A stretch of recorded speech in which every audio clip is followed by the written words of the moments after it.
Howdy, friends. This is Matthew Sewell, and you're listening to episode 107 of the Popecast, A History of the Papacy, the only podcast about popes where you'll find non-boring stories on the successors of St. Peter and a reminder that all the world's problems have happened plenty of times before. Another excellent guest on today's show in Anthony Johnson. He's a senior video producer for EWTN's Vatican Bureau in Rome.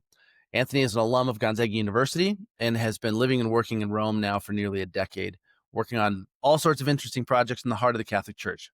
We get into quite a few of those, along with his reflections and experiences while covering both the funeral of Pope Francis and the subsequent election of Pope Leo XIV, all with a front row seat. Having covered the Pope for as long as he has, Anthony also has some really interesting thoughts on how religion coverage has changed for the better with the Francis pontificate and how that seems to be continuing with Leo's papacy as it's getting off the ground in these first several months. So all in all, a fascinating conversation with someone who is regularly as close to the action in the Eternal City as it's possible to get. Real quick before we get into the interview, as I always mentioned at the beginning, if you've been a fan of the show and would like to monetarily support the work we do here at the Popecast and Today in Papal History, you can do so over at popes.substack.com. That's popes.substack.com. Now, without further ado, here's our chat with Anthony Johnson.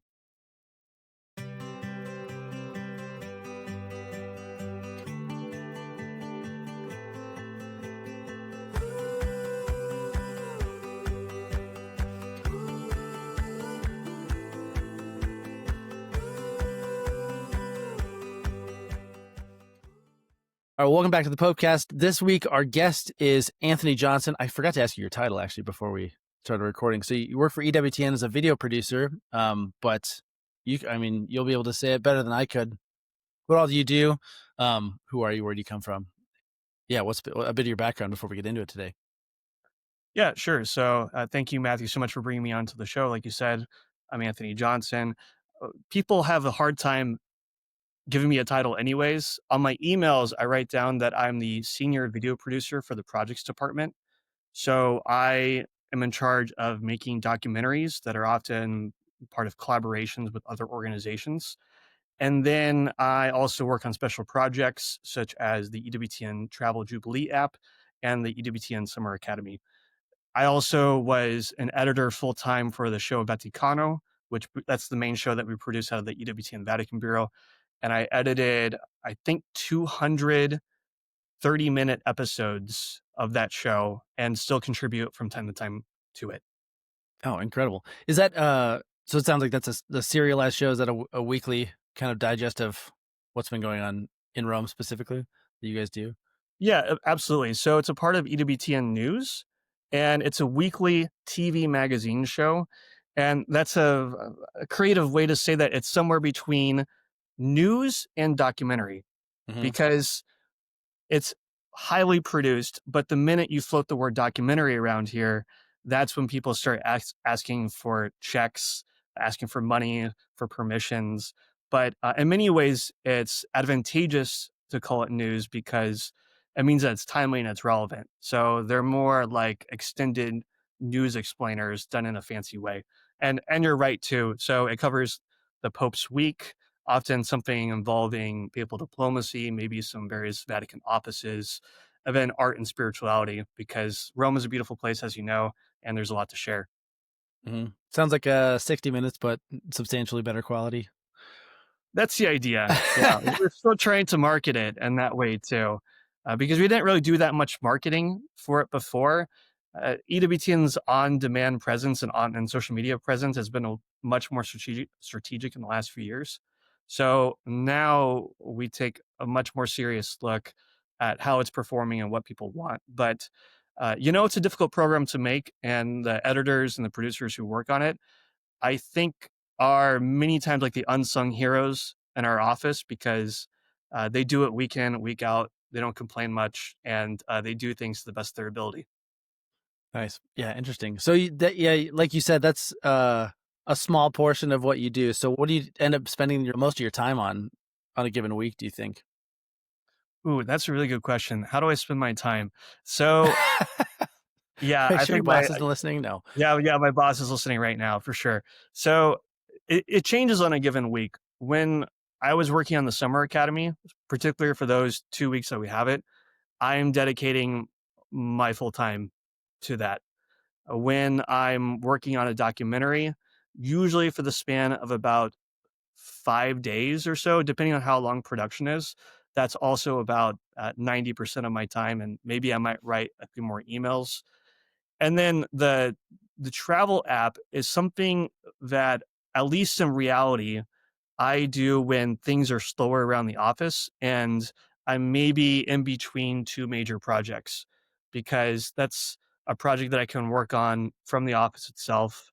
And what I think we've done also a good job into is getting the editing maybe a little bit off my plate, because that's one of the most important aspects, and we've been able to find people to help me with that. But it is also time consuming that you can't really project manage too much if you're working on it.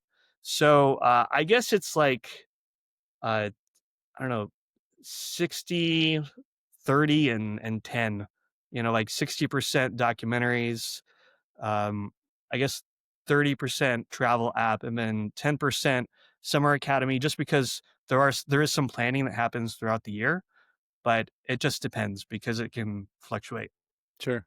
Yeah, that's really interesting. And I imagine a lot of it's kind of at the mercy of what's going on in the church, which is Mhm. one of the main reasons that I was interested in having you on the show and chatting about it. Because I mean, obviously, the whole world literally was watching Rome, but from about 3 months ago to about 5, 6 months ago, with both the death of Pope Francis and then also the election of Pope Leo. So we can get to that in a second.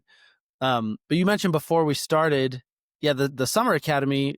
I'm trying to remember what you said. 120 young video professionals from over 50 countries that you've helped kind of teach through the summer academy. So maybe you can talk a little bit about that, just kind of getting a sense of what worldwide Christendom, kind of the how things have shifted in just the short time that you've been in Rome and that type of thing. Yeah, absolutely. Actually, it's good timing too, because I was editing the promo video for next year's summer academy and just finished it today. So Oh, that's nice. great timing all around. So yeah, we counted 120 alumni from approximately 50 countries right now, and we have 40 participants every year. We had 40 this year, 40 the previous year. We had 30 the year before that, and then 10 the first year. And the 10 that we had, we didn't have a fancy venue. We actually had it at our bureau chief's house in the garage with, Wow. well, yeah, I know. So it was very much a garage or, oh, excuse me, basement project, if you know what I mean. Hmm. So that's how it started. But the idea or the mission behind it is that we are training and preparing the next generation of Catholic video journalists, and we have three basic principles, which is theory, practice, and then a mix of theology and philosophy as it pertains to communications. So, how we understand it and then how we communicate that to the world in a truthful but also loving way that is faithful to the world of journalism, as you know. So, it's a real challenge. Language is a big challenge too, because in particular this year, I mean, one of the requirements is that every single person there is proficient in English, but that doesn't guarantee that everyone's a native English speaker. Hmm.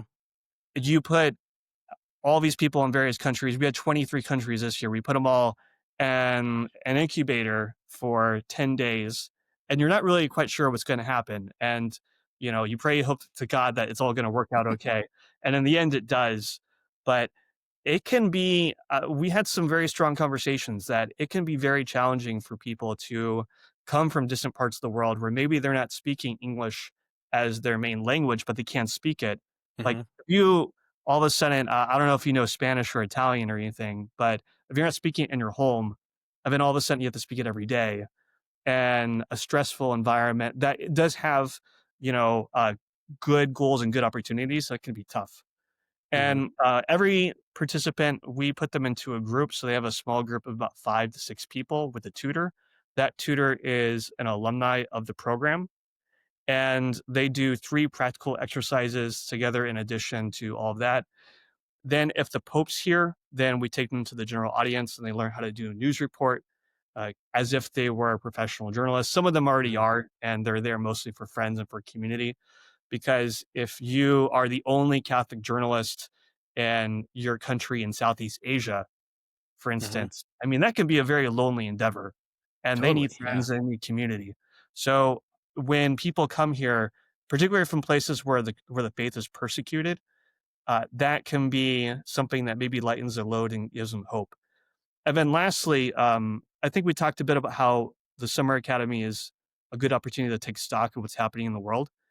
W- I think 3 years ago, we had two participants from Ukraine, and that was just after the war had started. Hmm. And we weren't sure if they're going to make it at all. Wow. And at the same time, we had people, excuse me, from Russian speaking countries. So, you have a war happening between Russia and Ukraine, and you have an Hmm. event at the Vatican. And I'm thinking to myself, whoa, I just have Russian speaking people and Ukrainians in the same room at the same time. Hmm. I don't know how this is quite going to go. This year, we had then a participant from Palestine, from Bethlehem. He Hmm. works at the Christian Media Center there with Cardinal Pizzaballa. Hmm. Then we had five participants from Lebanon, which was most that we had from Lebanon. I think a lot of our participants also come from Poland too. We had also many applicants and also three participants from Belarus this time, which is surprising in itself that we can pull all these different countries. I think the Hmm. furthest someone traveled to Rome was from Vietnam, Oh, wow. and then we also had Brazil for the first time. Yeah, and they're a mix of writers, people who are presenters and producers, and then those who are filmmakers, such as camera operators and editors. And we try to pair them evenly in their group and get them to either grow in the skills that they already have or maybe challenge themselves to think outside the box. Because when I was at Gonzaga University before studying broadcasting there, they taught us everything in regards to video production. And it was expected that you could write, shoot, produce, and edit a 1 minute 30 news documentary or news package all on your own. And when I entered into the professional world, I discovered pretty quickly that that wasn't always the case. It's very true for local news, but in other media markets where there isn't such a consistent level of knowledge, like people are more or less more specialized. You don't have just like general journalists running around everywhere. um, it can be different. So this was also part of the take too, that we needed a good platform to uh, train to level up our own people, and then find freelancers and content creators around the world because they're out there. Hmm. Interesting. So I'm just curious, and who knows, maybe this will help. But how does the person sign up for that? Do they have to be nominated somehow, or is it kind of a if you want to come, you can sign up ahead of time, or is a wait list? How does it even work that a person signs up for Summer Academy? hmm Well, the applications are going to open next month, so it's good timing again in that All right, regard. good. Yeah, it's absolutely free. We don't charge anything for it. And we also give a travel stipend up to 800 euros. I don't know if that will Wow. change, but that's what we had last year. And that's particularly useful, for instance, for people traveling from, like I said, Vietnam, from Africa. Hmm. We had one of our participants and also tutors travel from Nigeria the last 2 years. Hmm. And then we, of course, as I said, we had people from Brazil, even in the United States too. Like I think this year we had 5 people from the US, but the year before we had 10. And Hmm. so it's completely free. It is very competitive. It's gotten more competitive every year, and the application is rigorous. And we don't expect people to be an expert. In fact, there's a little cheat code if I want to offer that to you. Is that I think in the 3 years that I've reviewed applications, only one person mentioned Mother Angelica in the Really? application. Yeah, which is a shock to me. Mm. And one of the and that woman who also mentioned Mother Angelica, she was one of our tutors last year.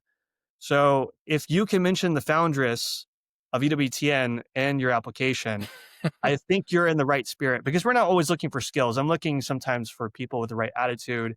Hmm. With the rise of artificial intelligence, I leaned more to people with less technical skills and more, I don't know, more credibility in academia. Hmm. So we had some participants from, we had one participant from Cambridge who was kind of dabbling in media, but she had a very good resume and was very knowledgeable too at the same time. And there's a few other people too who I said, these people can think on their feet, and given the right opportunity, they could be effective influencers in the media world. So why not try to give them this opportunity, give them some confidence and maybe some connections with skilled technical professionals that they can go out there and make a difference. Yeah. Well, I don't want to put words in your mouth, but it almost sounds like it's fighting against the unfortunate religion journalism trend where religion journalism is just terrible. It seems like you look at all these mainstream outlets and they're, at least the way that they talk about the Catholic Church. Obviously, we can't speak for the inside baseball of mainline Protestantism or whatever, but it's just so unfortunate that there's clearly no intellectual depth about what the people are covering. They might be very technically skillful, but it almost sounds like that's you're kind of trying to fight against that a little bit with the people that you picked for that program. hmm Yeah, because it's easy. I'm glad you mentioned that. I would say it's easy to want to call out, let's say, events or moments or trends. And I don't even think the people who write realize this, but they might be trying to win the culture war. Mm-hmm. But I think if you try to win the culture war as a source of pride, that's the beginning of the road to losing it. So you Mm-hmm. want to report things fairly, honestly, truthfully. And I received some very good advice the other day too, which is that if you're going to call someone out for their hypocrisy or for some scandal, um, you should let them know ahead of time and give them the opportunity to defend themselves before you go public. Um, I had a question for you too. Are you talking about religious media or secular media outlets covering church or covering Oh yeah, religion? mainly secular outlets covering religion, like topics of religion. So I mean, again, the Mhm. funeral of Pope Francis was was about as good as it's gotten that I've seen, because at least they were finding people who weren't normally their normal beat writers or whatever, but the normal stuff. Whenever you see an article about the church, religious media, I think, is a little bit better. I mean, there's obviously whichever side you go on, there's the various wins and Mhm. um content preferences and whatever. We can leave it at that because I know you work for a religious outlet, and I think EWTN, for what it's worth, is far and away the best as far as like the full breadth of things. But yeah, mainly secular coverage, I think, as far as what I'm thinking of. You know, I think that the way the secular media is going to cover the Vatican is changing and has already changed.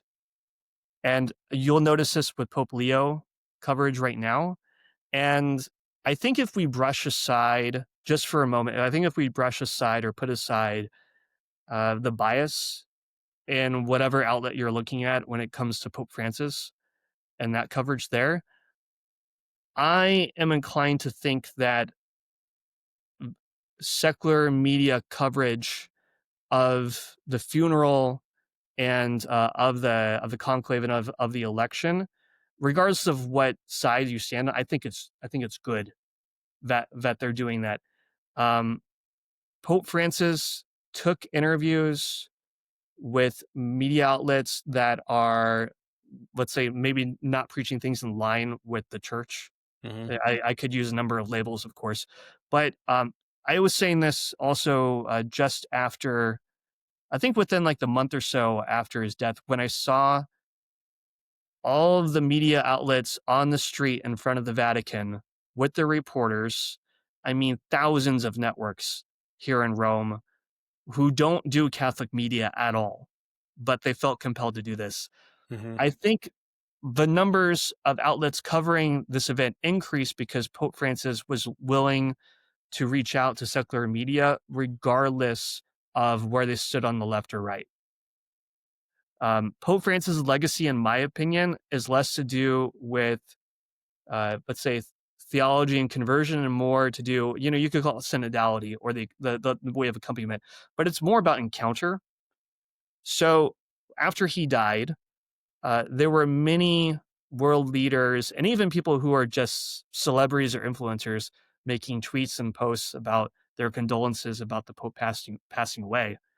And having also seen Pope Benedict pass away, I can see the difference between the two moments. And they are two different popes. And Pope Benedict was retired when he passed away, so he's not Hmm. actively in the media, and he didn't spend what seemed like 3 months in the hospital to have all that Right. media coverage, join things. And he didn't have a jubilee at the same time, Hmm. where you know coincidentally, I guess also providentially, you have 150,000 young people there for the Jubilee of Teenagers, and then also Jubilee of Families, like right after each other, you know? Hmm. So um, I guess Providence was on Pope Francis' side in that regard. But um, if you look at the funeral of Pope Benedict, if you went and talked to people in the square, I said it was probably the best or most well educated crowd of people I'd ever met in my life. Right.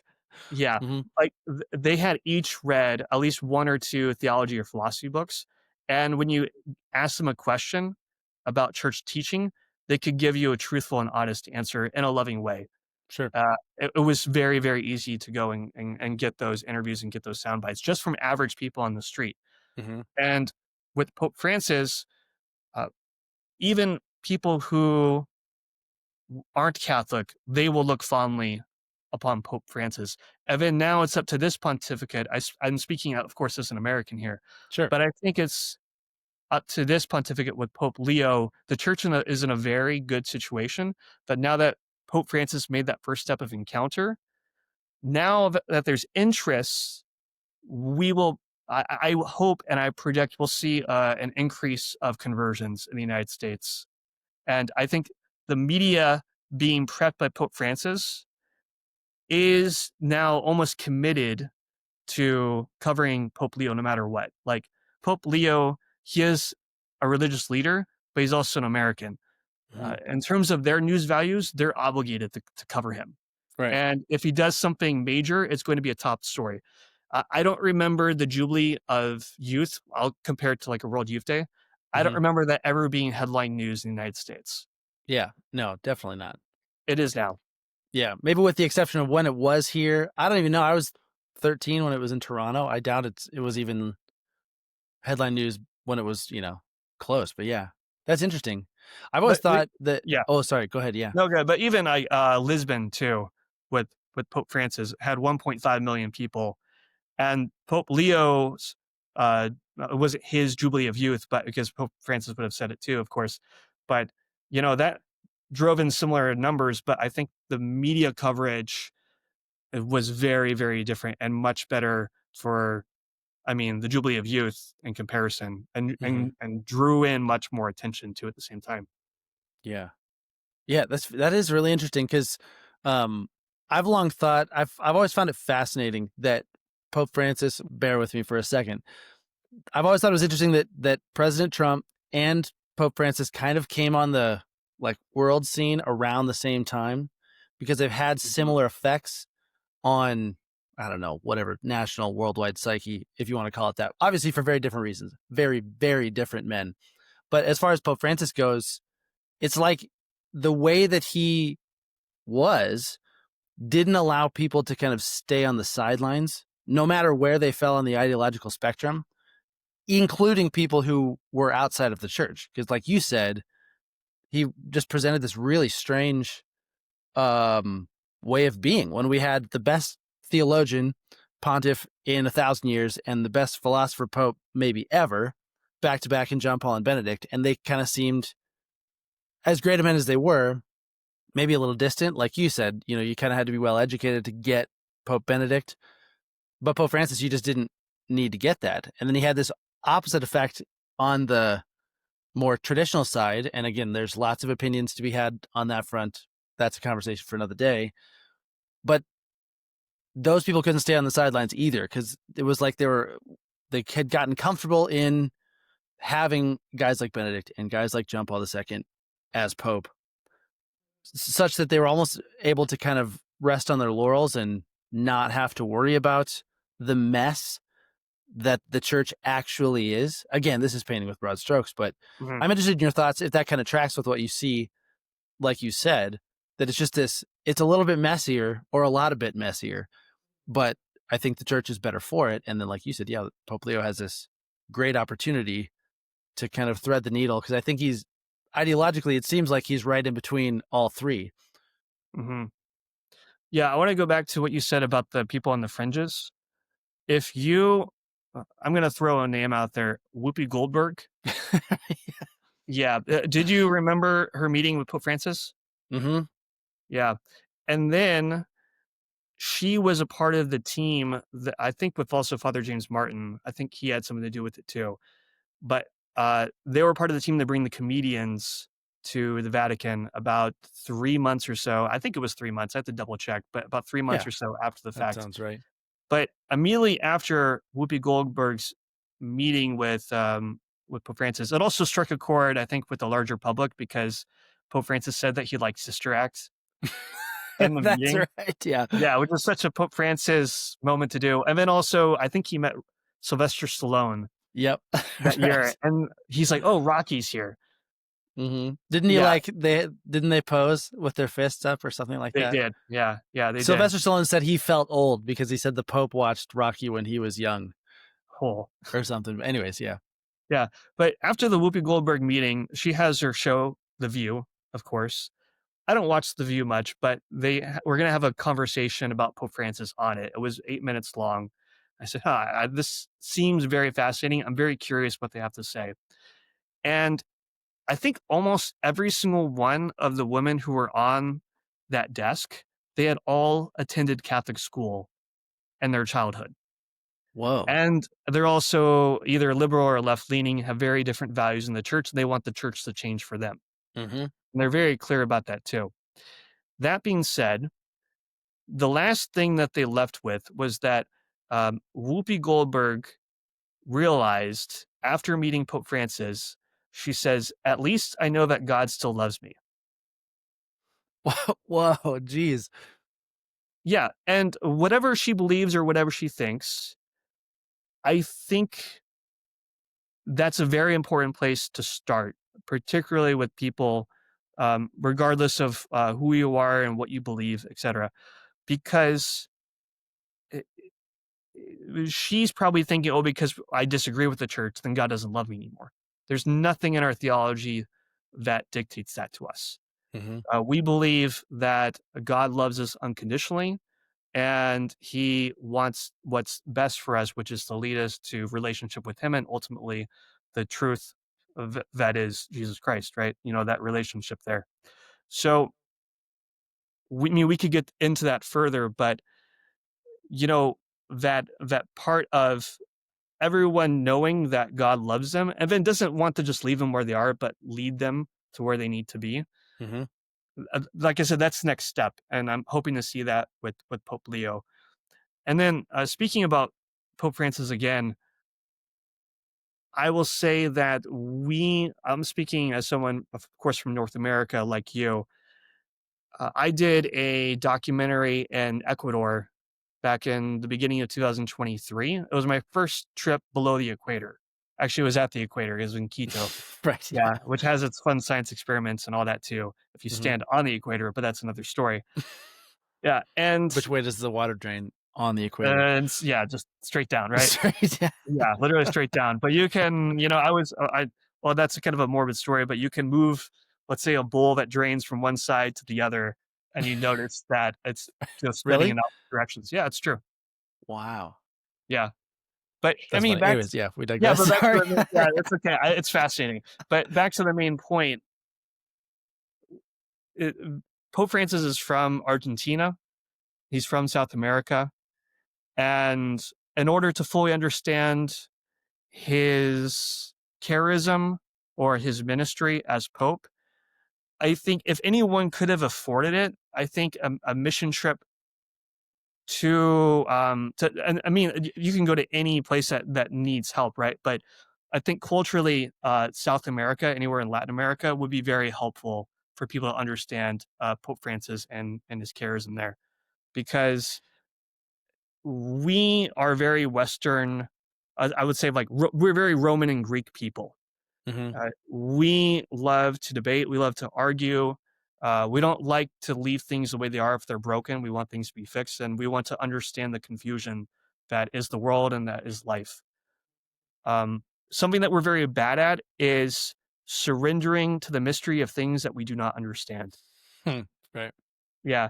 And in some situations, because there's a lot of corrupt politics, particularly in Ecuador, they have to accept the reality that there's some things you just can't understand. And at the same time, no matter who you are, what you believe, you need to be kind to your neighbor without trying to convince them or sway them or prove that you're right, that this person's wrong, so forth. And once I saw that and once I experienced that, I think I was able to see Pope Francis much more clear. Hmm. Yeah, that is really interesting that you say that, because I was reading when he died. I was almost to the end of his autobiography that had just come out, what, 4 or 5 months before he died, I think. Oh, the name's escaping me. Was it just called Hope, I think, or something like that? Anyways, Hmm. um, but as he's talking about his whole childhood, it is really uncomfortable in a certain sense to read, like, culturally. There's, oh, this old lady who was a Marxist down the street. Like, one of the biggest things that people point, it's like, oh, Pope Francis was a Marxist, yada yada. Like, I don't think that's true. I think it's much more nuanced than that. But you can see where sympathy for people on the margins comes from when it comes to him, because he just grew up in this cultural milieu that, like, here comes everybody. What was that, James Joyce? Like, Hmm. the church is a big tent. Um, but you can see that that was really, really true. Where I think we can kind of compartmentalize ourselves in America, in the land of suburbia, where we can kind of cultivate our own existence, where it's just not. It doesn't seem like it's as easy. Obviously, I've never been down there, but yeah, I think that rings. Yeah, that rings really true. So it'll be interesting to see, yeah, kind of how Pope Leo carries part of that forward, makes some of it his own. Um, and maybe that's a good segue. I know that you had kind of the different take on Pope Francis and the media coverage and all that.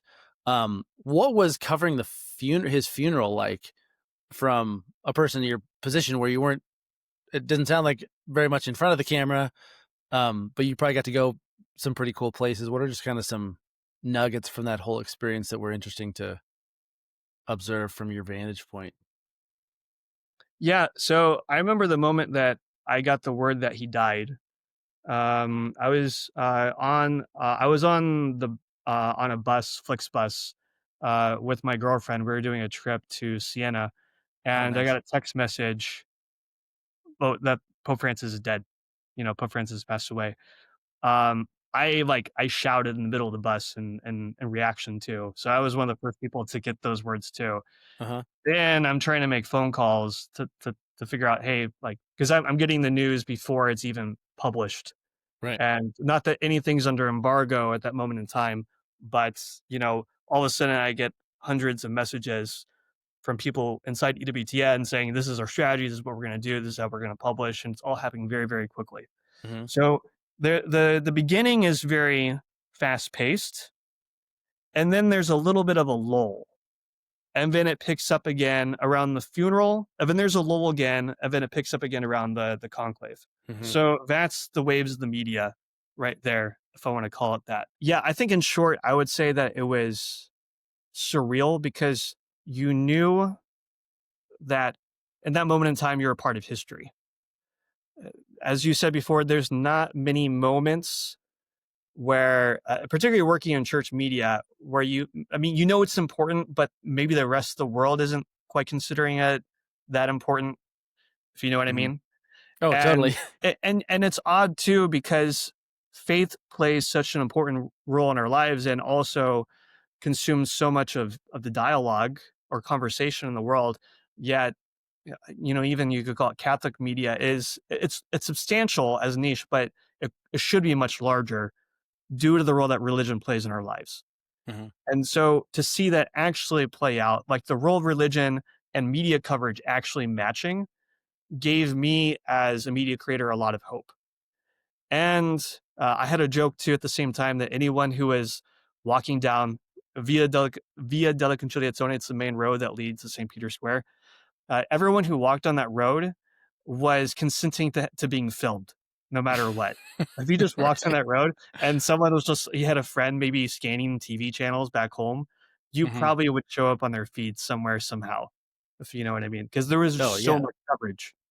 Hmm. Yeah. I And actually I yeah. spotted a couple random friends in other friends from like other parts of life in their random Instagram stories from being in St. Peter's Square for the funeral or for the conclave or whatever. Yeah, Mhm. so I can only imagine. And also, you just mentioned it there, it's the first time that we've had the full use of social media, let's say in its full form, with a papal conclave and a funeral. So we Hmm. got to witness the full power of that at the same time. Yeah, because what the last funeral was 2005, I guess, right? The last papal funeral. I mean, funeral Yeah, followed by a conclave yeah, was funeral, yeah. 2005. So it from Pope John Paul II to Pope Benedict XVI. I mean, you're just watching. I mean, not just, but you're watching TV and you're listening to the radio. It's just a Hmm. different ball game. Yeah, Yeah, and and all of mhm. us who are of like mature age now, like I was in high school, I think, and you were probably pretty close too when John Paul died. I think it was sophomore, maybe. Um, I think it but then was yeah, even 13 or 14 years old. Yeah, exactly. mhm.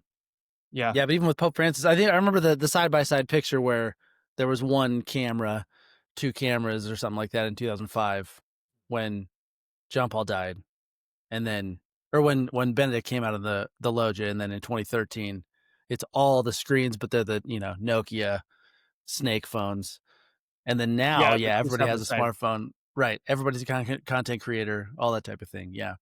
Mhm. I don't know if you follow Mountain Butorak. Hmm. He's the Yeah. Catholic traveler. Yeah. His social media statistics, I mean, our social media statistics too, but also him just as a one-man band going around with a cell phone on Instagram Live was very exceptional. And Hmm. even he was just posting about this the statistics too, and just being very transparent about it, saying, I think he did a very I think he covered it in a very humble way, where he's like, "Oh, I don't deserve this coverage. I'm just a guy with a smartphone." But it speaks to the power of, what's in our pocket every day and what we Hmm. can do with it with just a camera, our minds, our hearts, and a Wi-Fi connection. Yeah. Yeah, it Yeah. is really incredible. So what are some when you think back on the funeral and then maybe the conclave too, if you want to mix it in, just like some little nuggets that only happened because you happen to be a video producer for EWTN, maybe random encounters with, foreign dignitaries, or I don't know what it might be. But what are some kind of the nuggets that come to mind when you think of covering those two huge events? Yeah, I think you're talking about stories, right? Like different moments. Yeah, just personal ones for you. Yeah. Mhm. Well, I was very impressed that the 3 people, our anchors or analysts we had on live TV, especially in English, they were on TV a lot, and they never ran out of anything to say. That is That pretty was remarkable. Yeah. that was incredibly remarkable to me, and I asked each one about it later. I said, "Well, like, how did you prepare? Like, how did it go in that regard?" With guests, I think we were much better prepared this year of it or this time than in years past because uh, surprisingly, uh, in moments like this, those who you're going to give a phone call to, they're actually going to be more willing to come on your show and speak. And at Hmm. the same time, I think Colin Flynn is a good example too. If you follow some of his work, he Hmm. went on a lot of different media networks that maybe I mean he gets phone calls a lot from other media networks too, but they need someone who speaks English who goes on TV and social media a lot to speak about the situation. And he answered almost every single one of those calls. I think it was like 30 networks, something like that. And That's it ranges crazy. from Catholic media to CNN and secular media too. Hmm. So that's pretty remarkable.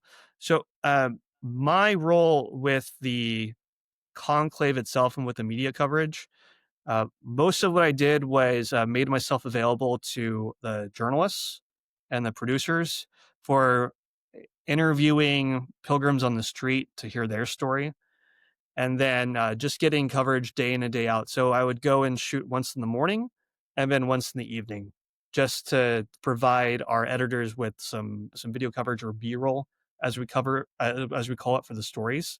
Hmm. Wasn't really that intense in that regard, just a really beautiful experience. And also, it's just like I mean, it's a grand reunion of journalists too, of people who cover the Vatican. Hmm. I mean, not to say that I've made a lot of friends over this course in time, but there are people who come and go that you meet, when they're coming in from the United States, or maybe you see them every so often at Vatican events. And it was that one time where all of them are here all at the same time. So it's this huge social gathering. And in that regard, I remember the first meeting we had of journalists with Pope Francis, and it was just a huge party. And we started lining up, I think, at like 6 in the morning. Oh, dang. Yeah. And that was very special too. We were his first public audience. So the media and the journalists who had been covering the conclave, they or we were the first people that Pope Leo met with, that he addressed publicly in a private audience. I guess Hmm. private or public, it's also live streamed Hmm. at the same time, but it's invite only, if you know what I mean. Hmm. And that felt like a very great honor, a special honor, and included people from Catholic media, other religious media, and then secular media too, all in one place and all willing to receive the Pope's message. Yeah, that's crazy. So what was it like for you seeing an American pope? I mean, I know that Yeah. it's kind of, I don't know if we could say it got overblown, but I know he spent a lot of time in Peru, but he's still in America. He's still from Chicago, the whole thing. So I mean, what was it like wrapping your head around the fact that the Pope was born in the USA? I didn't see it coming. I'll just say that. Um, Most people didn't. I know two or three experts, Vaticanista, as they call them, or journalists. They had some reports, some fancy Excel spreadsheets, if you want to call it, where they Hmm. look at all the issues or all the points, and then they check up the boxes or put X's on ones that they think that the cardinal doesn't qualify for.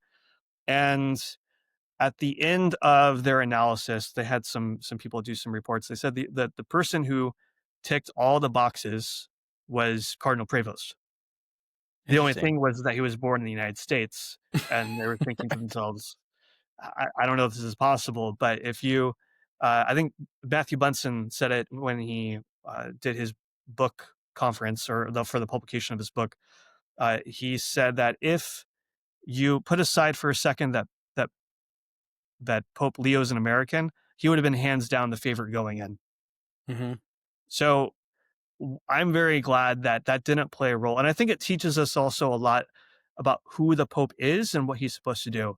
Like, he is the American Pope, but he's not just the Pope for the Americans. He's the Pope Right. for the entire world, and he's the Bishop of Rome. And when he speaks formally, he's going to speak Italian and also Latin.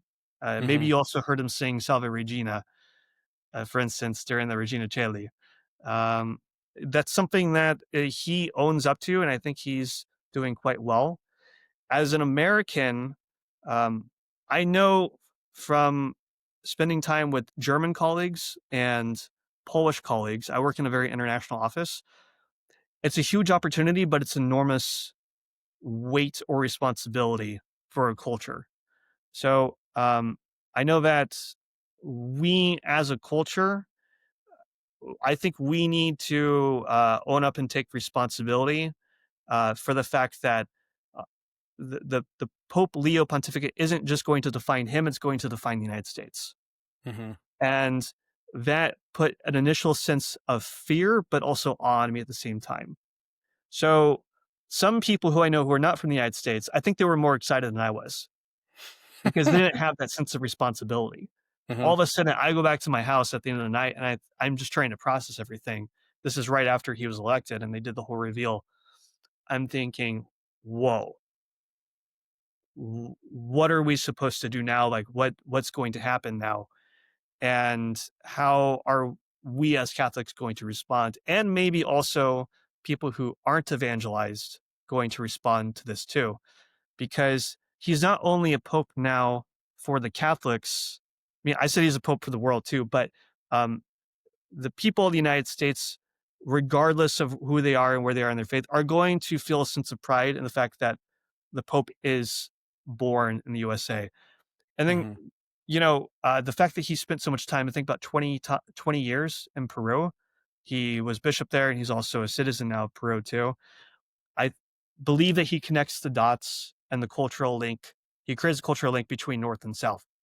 And that understanding is going to help that whole Western hemisphere, I think, grow abundantly in the faith. And I think we're already seeing it now. And going forward in the next 5 to 10 years, um, m- my hope is that many people will find God, find Jesus, convert to the Catholic faith, who you would never have thought would ever do that in a million years. Hmm. Well, I mean, going back to what you said about Whoopi, and maybe that's a similarity between Leo and Francis. That's kind of a continuation. Is the line from it's quoted in Brideshead Revisited, but I think it's from Chesterton's Father Brown stories, like the Hmm. very first Father Brown story where a man can go to the ends of the earth, but it'll be brought back with a twitch upon the thread or something like that, that the Lord can just draw a person back with just a little twitch. And I think, the story of Whoopi, that's so powerful. You think of the kind of the American impulse of this like overly politicized society and media landscape and all these things. We just like think in terms of issues way more easily than we think of the people saying the words on the screen as people, both Hmm. famous people and the people that were, in the comm boxes warring against or watching on YouTube or whatever. That if Leo's pontificate is a continuation of Francis's in making sure we encounter people first instead of issues, I guess, then I think that alone would be a success. But it seems like there's so many other threads that you can kind of tug on to see where it's like even just his humility and his prudence, it seems like, to think way more than he speaks, which for all the good things that Francis did, it seemed like he kind of, well, not kind of, he spoke off the cuff a lot more and got himself into more hot water. And it seems like Pope Leo's not doing that as much, which, um, yeah, I'm interested in your thoughts on that too. Maybe to elaborate on some more of that a little bit, to where you think it'll be, yeah, like the pressure. How did you put it? The pressure on American culture to kind of, you know, um, be a good representative to the world now that our Pope is from here. Hmm. Well, you mentioned the politics first, and you're living in the United States. I mean, I haven't. I mean, I go back and forth to the United States here and there, but I've lived in Rome now for this is my 8th year. So 7 full years. This is my 8th year now. So I don't have quite as much of a pulse on the way things are in the United States than I think other people do. In many ways, it gives me somewhat of an advantage because my worldview of what America is like is from 2015. God, Yeah. it's which is very, I know that sounds strange, but it's from 2015, 2016. And a lot can happen in 10 years, but maybe some things can stay the same too. Um, on a level of hope, immediately after the election of Pope Leo the 14th, speaking of, let's say, people of influence, not necessarily influencers, but uh, Dr. Taylor Marshall and Father James Martin both made YouTube videos very shortly, not immediately, but within a brief amount of time after the election of the Pope. And they were both very happy with the decision. And that was, to me, just awesome. Hmm. Yeah, I don't know how you feel about that too. No, I largely agree. I was thinking, like, what am I missing? What am I missing here? Is it just, can I just take this at face value? I remember thinking, Yeah. So that gives me a lot of hope. I'm using the word hope a lot, but it's Jubilee of Hope. So I'm going to use that a lot here. yeah, good. And yeah. And so to be able to, I guess, thread that needle between the political issues and humanize the discourse, and yes, a loving way, but also a truthful way too. I think that's going to be the real test of what's going to happen here. The Jubilee of Youth as well. Um, the moment, I think, in the beginning of August, when I'd say the whole culture of Rome changed overnight. That was quite wonderful to see because how do I put this? Like, Pope Leo gave he's very good at not just like I can't remember like all these like long quotes from Pope Leo. Like he speaks very eloquently, but there's two. two phrases that I remember. The first one, which is the very first words he said, which is "Peace be with you all," Hmm. and then he continues on, but what he actually means. Um, peace with you all. The peace of the risen Lord be with you all. And then he said in his first appearance to the young people at the Jubilee of Youth, almost appearing like a rock star a rock star in prime time. The lights are on. It's nighttime. He's riding around the Pope Mobile. He's got one Right. million, young pilgrims there, and then he gets up and speaks, and he shouts the same words that Pope John Paul II said, if I believe, which he said, "You are the salt of the world. You are the light of the world. Or, you're the salt of the earth. You're the light of the world." Right, Hmm. and everyone just loves it. They go crazy, and that's that simplicity, I think, is what we need right now. And it's what's going to help us, I mean, deviate from, is he left? Is he right? Uh, he's made it very clear. He's already said this in an interview already. He isn't trying to solve every world problem there is. And what he also means by that, I'm going to put words in his mouth a bit, but what he means by that is that his role, yes, is to carry on, with the keys of the kingdom, secure the Petrine ministry, but his mission to us is to be the shepherd and to make sure that we're in communion and to lead us into eternal union with God and the afterlife. Hmm. Like the goal is the afterlife. Like the problems that we have here are real and they're important, but they need to be put into context. And those challenges that we face now, those are what's going to sanctify us. And Hmm. that focus on sanctity is what matters the most. And if we don't do that, if we don't look upon challenges and issues with the eyes of faith and hope and with charity, of course, then it's going to be divisive. And that's what I'm hoping for most with this pontificate is that we keep our eyes on heaven and everything is focused in that way. Hmm. Yeah, that's beautiful. I appreciate you saying all that, and it's encouraging to hear because I mean you read and watch from a world away, and Hmm. you think along those lines, and you wonder, is it really like that? Is it really is it really as good as it seems? And all these things. It's good and encouraging to hear somebody who's up close and personal with all this stuff, um, and probably reading and watching what he's saying a lot more closely because you have to. But it's encouraging to hear that too. When you were watching the conclave coverage, did you feel like you had a front row seat? Yeah, so it's funny that you mentioned the three hosts because I could rattle the names off the top of my head because I feel like I watched them for hours and hours. Yeah, Um, Monsi, Matthew, and then Father Landry. right. Right. Hmm. Yeah. Mhm. And it was funny actually. So I'm a contractor for work, so I was doing like putting new doors and trim in this family's house, and they're very devoutly Catholic, and so we're watching the conclave on their little iPad, like on their coffee table. And I was chatting with them, and oh, is there going to be a pope today or whatever? And I'm thinking, no, I was listening to EWTN, and they said probably not tonight, not until Monday or whatever it was.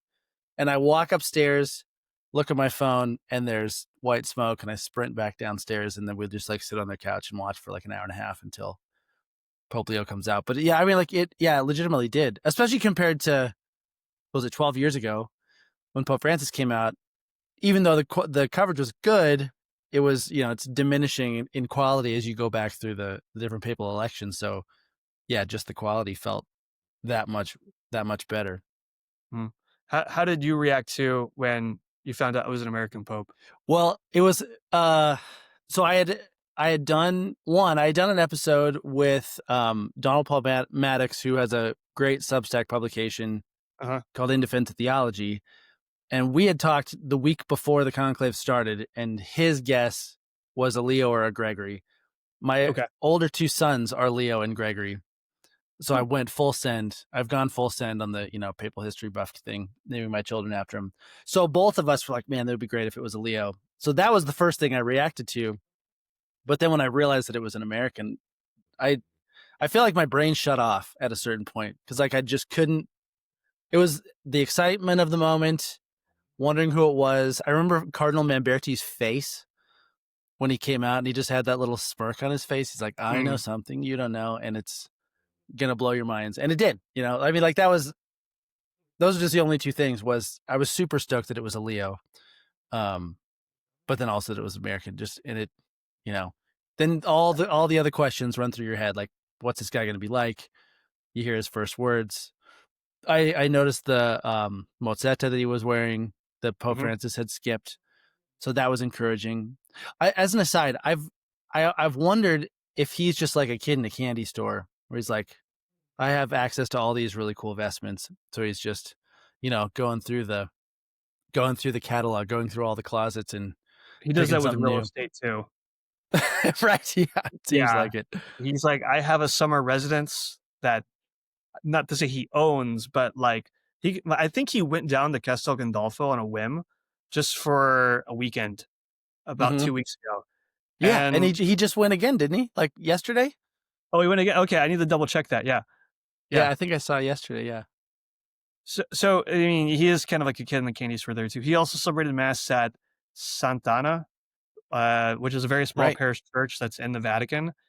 I don't remember a pope ever celebrating mass there. Maybe not in the last 500 years. Who knows?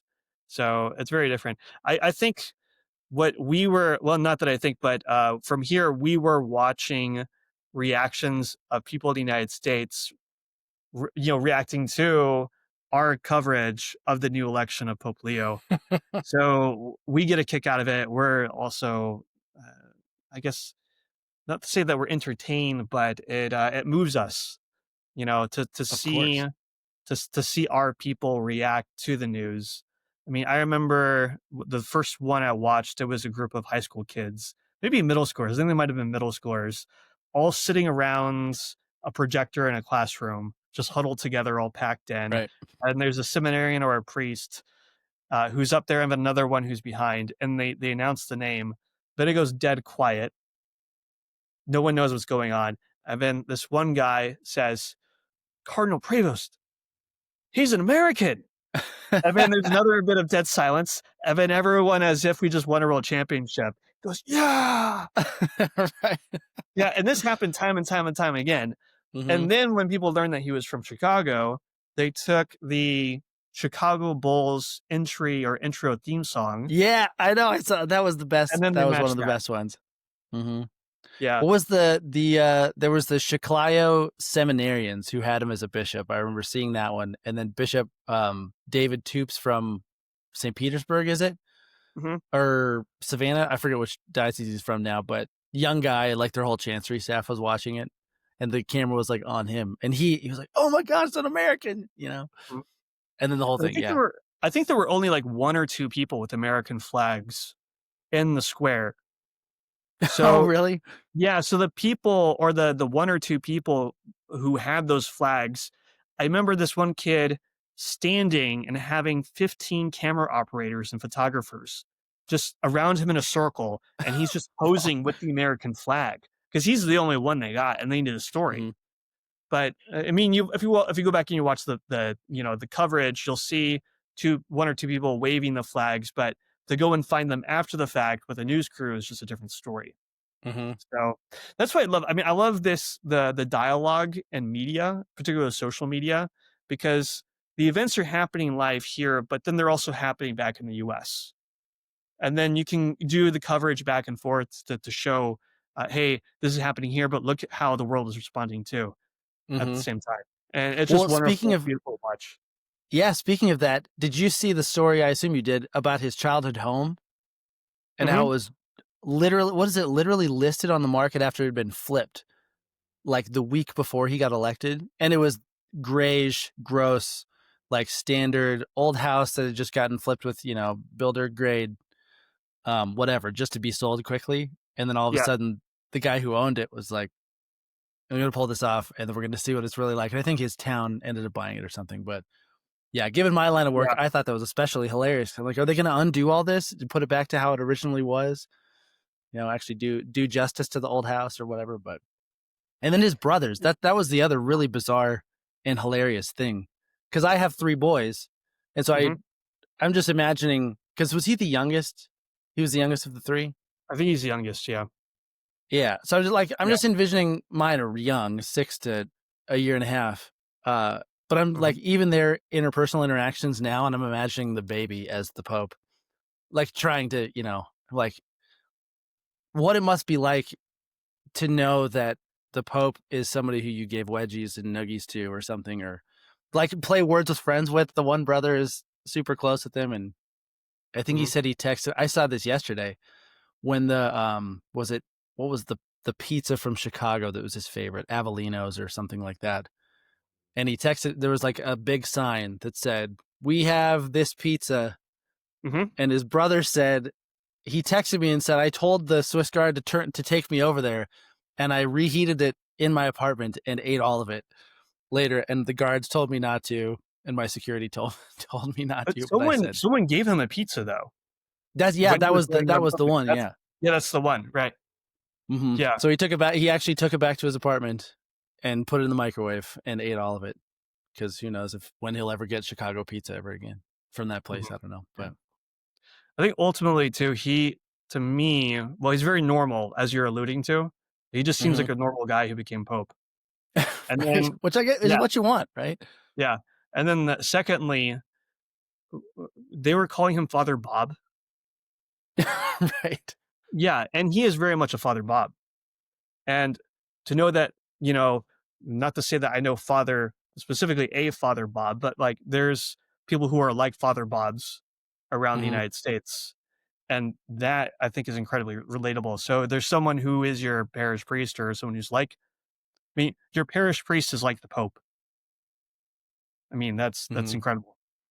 Yeah. I mean, you look through, it goes back to the point of this whole podcast is to recognize the best ones have been the popes who have been like that. The ones who didn't want it, and the ones who didn't, get a big head about it. And conversely, the worst ones have been the ones who are like, "Oh, I'm the Pope now, so I can throw my weight Hmm. around a little bit." But it seems like the only weight that Leo's throwing around is great vestments, and then Hmm. otherwise, it's like, this is kind of weird. I'm gonna do the best I can. It's kind of weird that I'm the Pope. They say that about the bishop in Spokane. That he just like happened to be he was like, it was always Tom first, and then he just happened to end up as a bishop. So it seems like, yeah, Bob first, and then he just happens to be the Pope, which just itself is just so bizarre and really cool. But I think Pope Leo and let's say Father Bob, I mean, they're the same person, but they're also different people Right. at the same time. Yeah, which I realized because I didn't mention the let's say the seat or the position I had when I saw the moment of the reveal of the Pope on the loggia. Hmm. So I had actually been in the square about an hour and a half before that, before the white smoke. Then I was back in the office. We had just edited, or we just shot a bunch of videos of pilgrims. I was back in the office, and then we had the live stream. The white smoke goes off, Hmm. and then we have to book it back down to St. Peter's Square to go get in position to see what's actually happening. But by Hmm. that time, but by around that time, it was almost too late to get back with the media crew to get in a good position. So I was pretty much just going around like filming pilgrims as best I could, but it was also very cramped. And I almost had like a peasant's like view from medieval times. I mean the I mean I was in the square, but I was just on the edge of the square. And you can Hmm. see the Pope, but he's very, very small. And in some regards, it's easier to watch and to understand what's happening on a TV or on a smartphone than it is if you're actually there present. It's as if you're at a sporting event and you're watching a football game, and Hmm. uh, on TV and broadcast you have all the best angles and you have slow motion and you have replays that you're not going to have, of course, the environment and the realization that you were physically there, but some things are just easier to consume and understand. Um, I was covering, at least I was a video shooter during the consistory of on which Pope Leo became a cardinal. That was Hmm. 2023, but he didn't get a lot of media publicity at that moment in time because that was Right. the moment that Cardinal Pizzaballa, joined the college, and then Right. also the United States nuncio, or the nuncio from the Vatican to the United States, also became a cardinal. Hmm. And there are a few other stories too, but uh, his story wasn't really front and center at that moment in time. So for me, like when I saw Pope Leo up there, it was as if you were watching the transfiguration happen in full time. Hmm. You can't really recognize him. He looks like a completely new person up there. And then when you go back and you're like, oh, I remember him. He was the cardinal from before, this and that. Um, but it taught me a huge lesson, which is that, maybe even for your podcast, if you have the opportunity to interview a cardinal, you should do it. Oh, 100%. I might ask for your help with that. I don't know. There's a couple of people that I could ask, but yeah, no, I mean it'd be so fascinating. Actually, the one who I'd love to talk to is Cardinal gosh, he's from Bosnia or Croatia. I forget. He was right next to Leo on the loggia when he came out, and he Hmm. had the chain on his glasses. And I noticed him right away because there were some reels about him with the tearjerker music in the background that said when your Yeah. bestie gets elected pope or whatever. Because he was just beaming from ear to ear, chuckling at watching Pope Leo take it all in.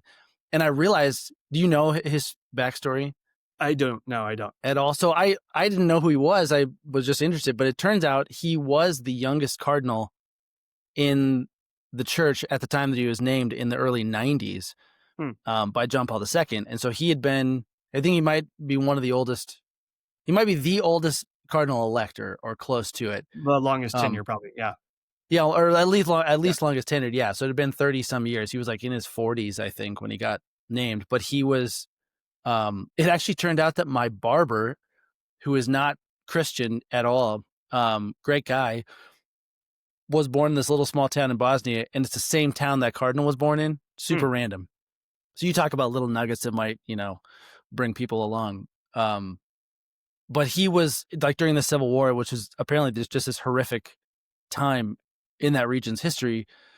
He could have left, and he was encouraged to leave, so he didn't get killed or kidnapped or tortured or whatever. But he chose to stay and took care of his people, whether they were Catholic or not. And there's all these stories, but that was apparently why he got named a cardinal by John Paul. So it's just Hmm. fascinating. Then he ends up being the elder statesman, buddies with Pope Leo, it looks like, and just kind of basking in the moment. But anyways, sorry, I didn't mean to derail No, the no, no, comment, but it would absolutely. be fascinating to hear any of those. And I think you raised a good point too. The Cardinals need to share their stories too, Mm-hmm. and we as media creators, we need to be interested and trying to allow them to spread their message. Not necessarily like trying to hunt for interviews, more or less, but give them, let's say, the platform, the outreach, etc. Um, and then that realization too that any one of them in the College of Cardinals could eventually become pope, at least among the cardinal electors. And Mm-hmm. I mean, I've been in the same room as some cardinals during the interviews that we've conducted here, and that never really had crossed my mind before. I mean, you know that, but you don't really know it until you see it happen. Happening in real time in front of you. Mm-hmm. So that's really impressive, and it's also the case that I mean, you mentioned Bosnia, but I mean, many people were talking about this before too. There could have been the first Asian pope. There could have been the first African pope, and uh, we don't have an Italian pope, which is another story in Mm-hmm. itself. But let me just paint it this way: the Pope Francis pontificate, in more ways, I think, allowed for anyone to become pope more than even Pope John Paul II. So Italy was almost like the first barrier, and then it became Europe, and Mm-hmm. then it became the rest of the world. And so covering these things is much more complicated now, but it's also much more exciting. And I don't know, did you see it's called Fanta Pope? It was like, not, well, I mean, there was sports betting for the Conclave, but people were creating like these fantasy Conclave leagues, like Oh fantasy yeah, I was football. part of Yeah. one, You're and part of helped one. kind of. Yeah. I mean, I partook in one, but helped kind of just make sure that the details were correct on. I'm trying to remember what it was, Fantasy Conclave or something like that is what I think it was what it was called. But it was really fun. I think I don't know, they gave away prizes or something based on some matrix of age and where he's from and all these different things. But yeah, that was kind of fun. Yeah. So it just made things more fun and more interesting. And like it opened the door, I think, for new opportunities. And I mean, they call him a young pope. He just turned 70, but he's in good Right. health right now. And I mean, people keep on saying maybe 15, 20 years, could be the next time that we have a moment like this. It's very special. Hmm. But at the same time, like, um, we know that there's a call and demand for good church leaders, and we should try to, let's say, use the media to help spread their message, to support them the best we can, because that's what we do as creators and as people working in news. Yeah. Yeah, amen. Well, I know we've been going for a while. I know I'm running up against your time and you have to head out. The last question, and you probably know Mhm. this, that I always like to ask is who would you put in your top three favorite popes? Doesn't have to be modern Mm, popes. Totally fine if it is, but Okay. who'd you say? Kind of rapid fire, top three. Okay. Number three, I would go with Pope Nicholas V, All right. and Founder it of the has Vatican Library, right? yeah, founder of the Vatican Library, and also restorer of the aqueducts, getting Ah, the okay. water flowing back into the Eternal City, because at that moment in time they were, I think, drinking out of the Tiber, which Oh, just to me sounds nasty and disgusting. And sounds I don't know if nasty you now, and they have been pouring sewage into it for hundreds of years. oh, they were still pouring in sewage into it Right. then too. So I mean, I don't know if you can just imagine, but you have a, a tremendous history. There's a seat of the Roman Empire. The Pope walks in. He says, he creates, of course, the Vatican Library, during his papacy. But in order for him to do that, people need to be healthy, have clean water, clean streets, that sort of thing. So I Hmm. think he understood I guess the needs of society. Like, he didn't just say like, "Oh, let's create the Vatican Library," and not care about the poor, but he understood everything proportionally, and he did a little bit of both in that regard. So um, his papacy stands out to me. Um, I'm gonna go even further back. Pope Clement the First, Oh, the like yeah. very Number first one. four. Yeah, Hmm. yeah. So he's buried, of course. Well, not buried there, but his relics in San Clemente. Hmm. I edited a documentary about his martyrdom in Crimea. I didn't Oh, go to wow. Crimea, but Hmm. he's martyred there. And I think there's a site that marks the spot where they tied an anchor around him and then tossed him into the sea. Right. And I think his letter almost made it into the Bible. Right. It was as a part of a vote to put it in the canon. It didn't make it. I think looking at it too, I probably wouldn't put it in there either. But he was a significant, influential leader among the fathers of the church, and someone who I think deserves more attention in the history Hmm. of our faith. And then I'd say the last. So I guess the first one, that's a really tough one. Um, who would I go with? It's a little bit like saying, "Who's your favorite president?" Right. Yeah, Except there's five times, six times more than them, more than the yeah. number of presidents. Mhm. I the name that keeps on coming back to me is Pope John Paul II. I know that's, like, standard, at least amongst our culture and our generation, but he is inescapable, if I wanna put it that way. I Hmm. was in Austria, in Innsbruck, Austria, of all places. I was just going through the mountains, and I went to go visit the ski lift there, or not the ski lift, the ski jump. Hmm. So there's a ski jump there that all the Austrian Olympians jump off of during the summer, even in the winter too. And I didn't know this, but he had celebrated mass there in the 70s. No way. Yeah, he So went to random. Austria and celebrated mass at a ski jump.